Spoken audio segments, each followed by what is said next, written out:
Hello, my name is Ed Ting, and I'm a graduate of the Master of Arts in Liberal Studies program at Dartmouth College. Back in 2019, the school asked me to be a part of a logo redesign on behalf of the graduate school. Now, the logo depicts the constellation of Cassiopeia rising above the Bakerberry Tower in the center of campus. Actually, the logo had already been designed. They just asked me to take the actual live picture.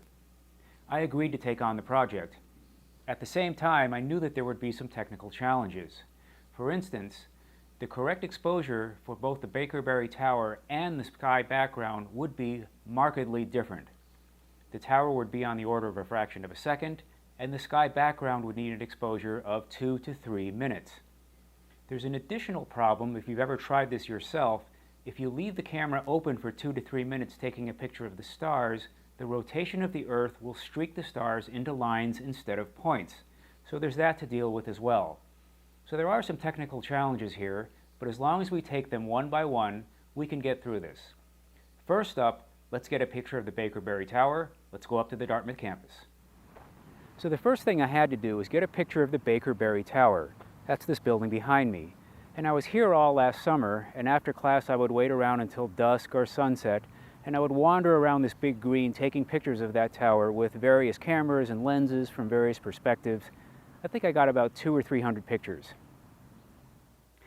So we're back inside, and I'm just looking through a bunch of these, and I think I found one that I liked.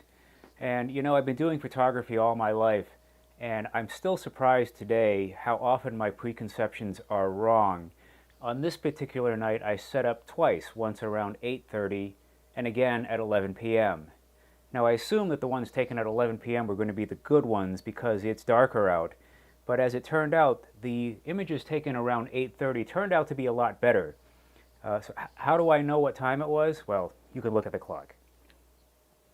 So now that we have our foreground image, it's time to take the image of the stars.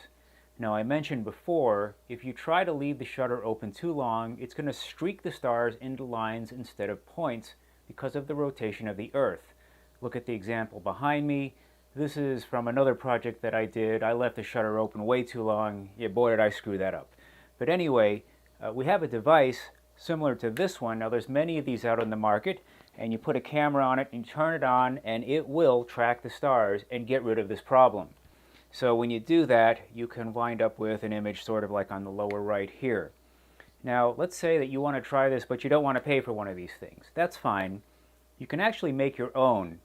And there's a thing you can build yourself called a barn door tracker, and I'll leave you to look this up yourself, but it's pretty easy to do. My woodworking skills aren't very good, but I made several of these. I give them out to students and so forth. But when you put a ball head on it, you put your camera on it, and then you turn this 1 revolution per minute. So if you have a watch with a second hand, you can just match the rotation with this wheel here. You just do it yourself, and it'll track the stars, and you'll also get rid of this problem. So here we are inside one of Dartmouth's observatories, and when I first started this project, I thought I would be using this place to take that image. But as it turned out, I wound up using another location instead. But I thought I would show this to you because this is a really cool place to be. So if you're curious why I wound up not using this location, the observatory's fine. I mean, it's got a really nice telescope here. This is a Meade 12-inch Schmidt Cassegrain. But as you look towards the south here outside the observatory, that horizon looks pretty good. You've got a lot of clear sky here. But the problem is I needed to take a picture of Cassiopeia. And Cassiopeia is towards the north. So if we pan towards the north side of the observatory, this is what we see. As you can see, there's a lot of trees here, and that was actually going to block the view of what I wanted to take a picture of. So I had to find a different location. So now that we know how to do this, it was up to me to actually get this image.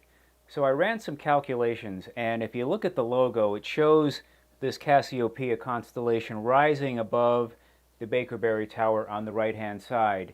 And according to my calculations, that actually didn't happen until 1:30 or 2 in the morning. And because I wanted to get this right, you guessed it, I set my alarm clock and I got up at 1:30 to 2 a.m. and I went out to a hill near Bedford, New Hampshire, which has a nice clear horizon, and I took these images. I did this over the course of 3 nights, and I did several of these to make sure I had good coverage. So when you're out there and you've got the camera doing its thing, it's going to be working for 2 minutes at a time, and I'll get 20 or 30 of these just to make sure that I have, like I say, enough coverage. 1:30 in the morning, you're not doing anything. Yes, I fell asleep in the car. It's happened a couple of times. One night I was awakened by a sharp rapping on my window, and it was a police officer. Wanted to know what this guy was doing sleeping in his car on the top of a hill in the middle of nowhere at 2 a.m. And I think after I got done explaining it to him, he realized this guy couldn't possibly be making this up, so he let me go. But the advantage of that is after you get woken up by a cop in the middle of the night, there's no trouble staying awake after that.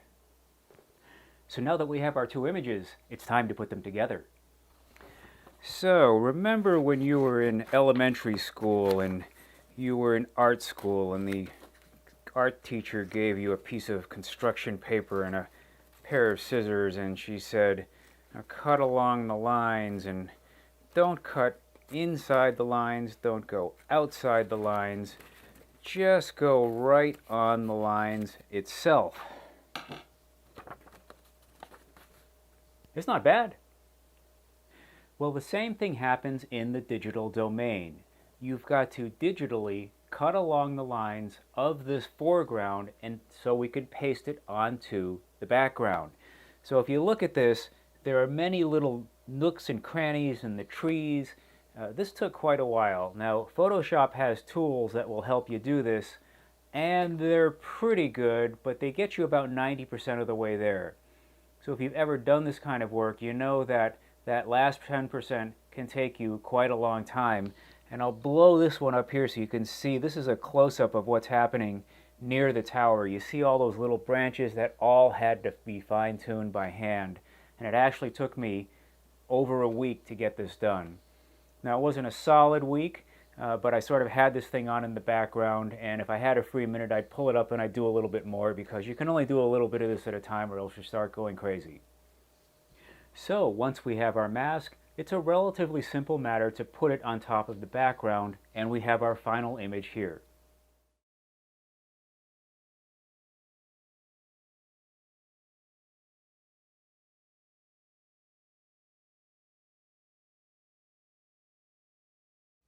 So there you have it. The school has a new logo. I'm honored and humbled that they chose me to be a part of making it come to life. Thank you for watching. I hope you found this entertaining. I'll see you on the Dartmouth campus, and so long.